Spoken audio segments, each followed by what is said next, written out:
यवतमाळ जिल्ह्याच्या युवा नेतृत्वाचे एक वेगळेच उदाहरण समोर आले आहे। यश मंजुश्री किशोर चव्हाण यांनी 25-26 जानेवारी 2025 रोजी राजस्थान विधानसभेच्या वतीने आयोजित राष्ट्रीय युवा पर्यावरण संसदेमध्ये आपल्या उत्कृष्ट कार्याने जिल्ह्याचा गौरव केलाय। यश चव्हाण हे सावित्रीबाई फुले पुणे विद्यापीठाचे प्रतिनिधित्व करत होते। या स्पर्धेत देशभरातील प्रमुख विद्यापीठे सहभागी होती, ज्यात 120 ते 150 विद्यार्थ्यांचा सहभाग होता। यश चव्हाण यांचा सहभाग अत्यंत महत्त्वाचा ठरला, कारण त्यांना एन्व्हायरमेंट प्रोटेक्शन अँड कन्व्हर्सेशन या महत्त्वाच्या विषयावर 8 मिनिटांचे प्रभावी भाषण देण्याची संधी मिळाली। त्यांनी विरोधी पक्षाची भूमिका घेत या विषयावर सखोल संशोधन करून आपले विचार मांडले, जे उपस्थितांना खूप प्रभावी वाटले। त्यांच्या या भाषणामुळे त्यांना best research for content award मिळवण्याची संधी मिळाली। यश चव्हाण यांच्या या यशामुळे सावित्रीबाई फुले पुणे विद्यापीठाचा आणि यवतमाळ जिल्ह्याचा सन्मान झाला। धन्यवाद सभापति महोदया। मैं नेता प्रतिपक्ष इसी विषय के लिए सामने खड़ा हूँ कि आज हमारे देश में साफ वायु और क्लाइमेट एक्शन के लिए हमें पॉलिसी स्ट्रेंथन करनी है, और ये जरूरी इसलिए है महोदया क्योंकि जब सत्ता गूंगी और सिंहासन बहरा हो जाता है और कलम की आजादी पर भी पहरा हो जाता है, तो अंतर आ ही जाता है शब्दों की परिभाषा में। फिर विपक्ष को चिल्लाना पड़ता है अंगारों की भाषा में।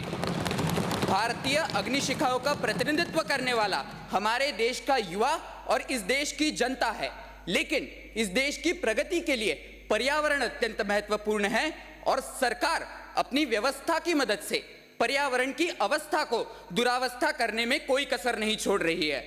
फिर वो IQ एयर इंडेक्स में हमारा तीसरा खराब पोल्यूशन होना हो, या फिर क्लाइमेट एक्शन ट्रैकर प्लान में हमारा पुअर स्टेटस हो, या फिर दिल्ली, मुंबई, वाराणसी जैसे सिटी जो हमारे नेशनल, स्टेट और रिलीजियस कैपिटल है, उसका पोल्यूशन कैपिटल बनना हो। हम चर्चा इसलिए भी अनुरोध करते हैं महोदया क्योंकि ये सिर्फ इन्वायरमेंट की बात नहीं है, it is the economics, infrastructure, foreign policy selection और पॉलिटिक्स से लेकर पोल्यूशन तक की बातें हैं, जिसमें सरकार पूरी तरह से नाकामयाब होती हुई हमें दिखाई दे रही है। नेशनल क्लीन एयर प्लान हमने 2019 में लाया गया था, लेकिन क्रिया का रिपोर्ट साफ दर्शाता है केवल 29% शहर प्रगति कर पा रहे हैं, और कईयों के तो पब्लिक डोमेन में रिपोर्ट्स तक जारी नहीं है। करप्शन के साथ साथ विशाखापट्टनम और बेंगलुरु जैसे शहरों का 0 और 1% का फंड यूटिलाइजेशन, और देश के विकास के लिए एयर फोरकास्टिंग सिस्टम बताया गया था, लेकिन जमीनी हकीकत में वो कहीं भी हमें दिखाई नहीं दे रही है।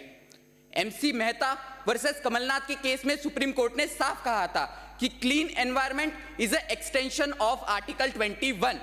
डेवलपमेंट की बातें छोड़िए, फंडामेंटल राइट्स की सुविधाएं तक सरकारें नहीं दे पा रही है, और जनता को इसमें से क्या मिलता है महोदया?